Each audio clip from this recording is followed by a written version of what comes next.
ستونوں والا ایک خوابوں کا شہر جسے آج سے 3000 سال قبل ایک دیو ہیکل قوم نے تعمیر کیا تھا۔ ایک ایسا شہر جہاں ایک مصنوعی جنت بھی بنائی گئی۔ یہ وہی گمشدہ شہر ہے جسے سینکڑوں سال سے خزانے کی لالچ میں لوگ تلاش کرتے آ رہے ہیں۔ جب ایک شخص عرب کے صحرا میں بھٹکتے ہوئے اس شہر میں چلا گیا، پھر اس نے کیا دیکھا تھا؟ آج ہم اس پر اسرار شہر اور اس کی مکمل تاریخ کو اس ویڈیو میں پیش کریں گے۔ قوم عاد اپنے دور کے سب سے طاقتور ترین قوم تھے۔ یہ لوگ دوسروں کے مقابلے زیادہ قد آور اور توانا تھے۔ مال و دولت بھی ان کے پاس بے شمار تھی۔ اپنے اونچے قد اور شان و شوکت کی وجہ سے انہیں بلند مقامات پر بسنے اور بلند و بالا عمارتیں بنانے کا بڑا شوق تھا۔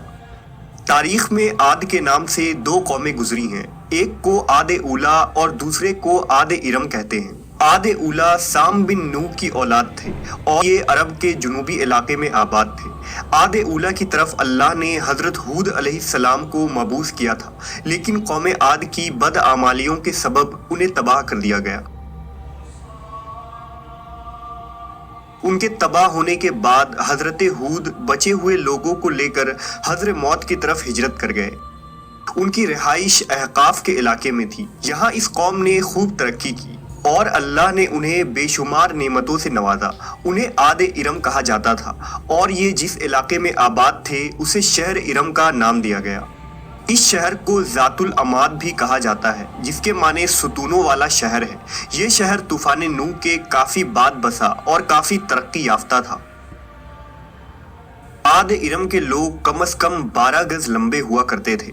طاقت کا یہ حال تھا کہ بڑے سے بڑا پتھر جس کو کئی آدمی مل کر بھی نہ اٹھا سکے، ان کو ایک آدمی ایک ہاتھ سے اٹھا کر پھینک دیتا تھا۔ ان کے شہر کے 4 دیواروں کے اندر بڑے بڑے محل اور اونچے اونچے ستون تھے۔ اللہ نے اس خوبصورت شہر کا ذکر قرآن مجید میں کچھ یوں کیا ہے: کیا تمہیں معلوم ہے کہ تیرے رب نے قوم عاد سے کیا معاملہ کیا؟ یعنی ارم شہر والوں سے، جو بڑے بڑے ستونوں والے عمارتوں میں مسکن بناتے تھے، اور وہ لوگ جن کے زور قوت کے برابر کوئی قوم ان کے ملکوں میں پیدا ہی نہیں کی گئی تھی۔ مورخین نے لکھا کہ عاد ارم عمان، یمن اور عدن کے علاقے میں آباد تھے۔ ان میں 2 بادشاہ طاقتور ترین بادشاہ بنے۔ ایک کا نام شدید اور دوسرے کا نام شداد تھا۔ یہ دونوں آپس میں بھائی تھے۔ شدید کے موت کے بعد اس کا بھائی شداد تخت نشین ہوا۔ اس نے اپنے حکومت کو مزید وسیع کیا اور بے شمار لشکر و خزانے جمع کر لیے۔ اس نے اپنی سلطنت کی رونق و کمال کو عروج تک پہنچا دیا۔ شداد کتابیں پڑھنے کا بڑا شوقین تھا۔ اس نے کتابوں میں پڑھا کہ موت کے بعد اللہ اپنے بندوں کو پھر سے زندہ کرے گا اور جنت میں داخل کرے گا، جو ایک حسین و خوبصورت جگہ ہے اور جہاں کائنات کے ہر آرام و آرائش میسر ہوں گے۔ جب اس نے جنت کے باغوں اور نہروں کے متعلق پڑھا تو اس کے ذہن میں یہ خیال آیا کہ کیوں نہ میں بھی ایک ایسی ہی جنت دنیا میں تعمیر کروں کہ جو اس جنت کے مشابہ ہوگی، اور وہاں لوگوں کو آباد کروں گا۔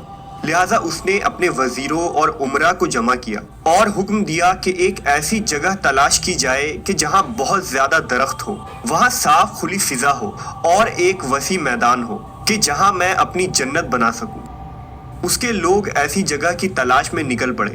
کافی ڈھونڈنے کے بعد انہیں ملک عدن کی زمین پر ایک مقام ملی جو شداد کے خواہش کے مطابق تھی۔ لہٰذا انہوں نے آ کر شداد کو اس جگہ کی خبر دی۔ شداد نے اپنے مزدوروں کو وہاں روانہ کیا۔ اس نے اس علاقے کا نام باغ ارم رکھا۔ شداد کے حکم سے اس باغ میں سونے چاندی کے مکانات بنائے گئے، بڑے بڑے محلات تعمیر کیے گئے جن میں یاقوت و زمرد کے ستون بنے تھے۔ اس میں قسم قسم کے نہریں اور درخت لگائے گئے۔ اس باغ میں دنیا بھر کے آرام و آشائش اور عیاشیوں کی چیزیں منگوائی گئی۔ یہ شہر اتنا حسین تھا کہ تاریک رات میں بھی دور سے اس کی چمک دیکھی جا سکتی تھی۔ اس کے ہر ایک محل میں 1000 ستون تھے۔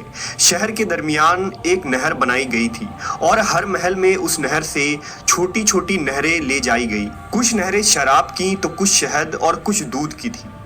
ان نہروں کے کنارے پر ایسے مصنوعی درخت بنائے گئے جن کے جڑیں، شاخیں اور پتے سونے کے تھے۔ شہر کے راستے اور دیواروں کو مشک، زعفران، عنبر اور گلاب سے معطر کر دیے گئے۔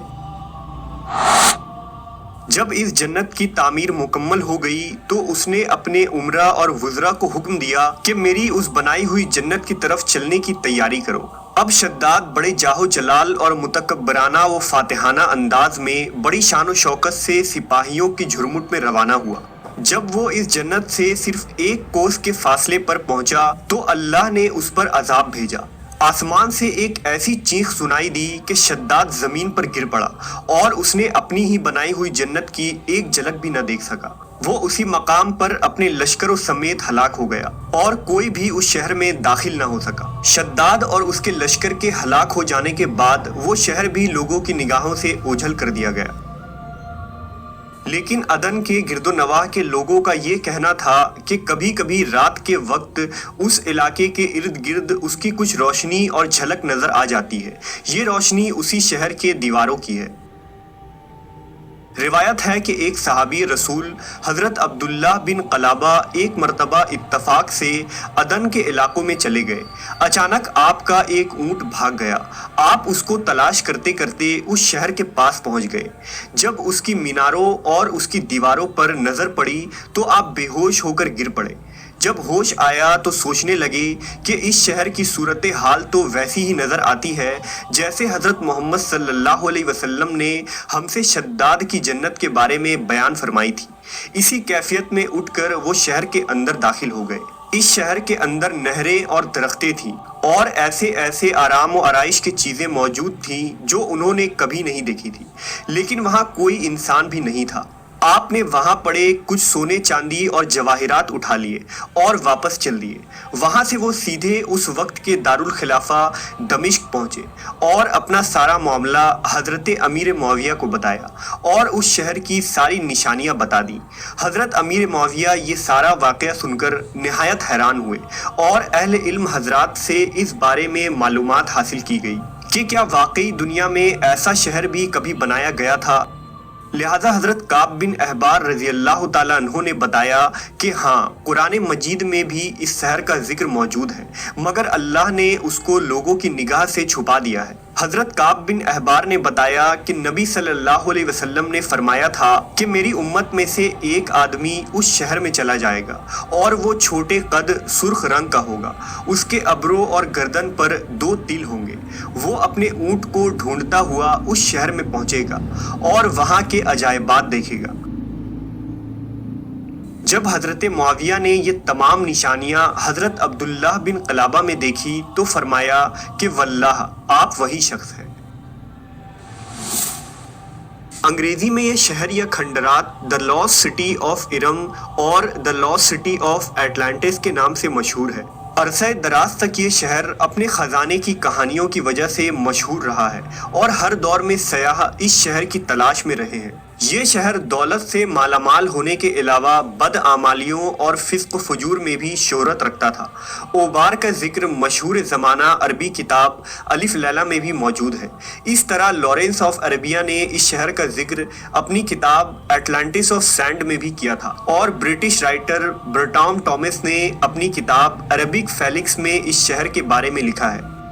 سن 1984 میں امریکی خلائی ایجنسی ناسا کے سیٹلائٹ سے لی جانے والی تصاویر کی مدد سے عمان میں ایک مقام کی دریافت کی گئی۔ 1991 میں اس شہر کی کھدائی کا کام شروع ہوا اور یہاں 600 فٹ ریت کے نیچے مدفون ایک قلعہ دریافت ہوا جو تقریباً 2000 سال پرانا تھا۔ 8 سمتوں پر مشتمل اس مضبوط قلعے کی دیواریں 60 فٹ لمبی اور 12 فٹ اونچی تھیں۔ ماہرین کا کہنا تھا کہ یہ شہر لوبان کی خرید و فروخت کا ایک وقت کا عظیم الشان مرکز تھا جسے ارم شہر کہا جاتا تھا۔ آج یہ علاقہ تا قیامت لوگوں کے لیے عبرت کی نشان بن گئی ہے۔ بہرحال یہ تمام کھنڈرات، بوسیدہ ستون اور محلات چیخ چیخ کر ہمیں آج یہ کہہ رہے ہیں کہ ہر چیز فانی ہے اور ہمیشہ باقی رہنے والی ذات تو صرف اللہ تبارک و تعالیٰ کی ہے۔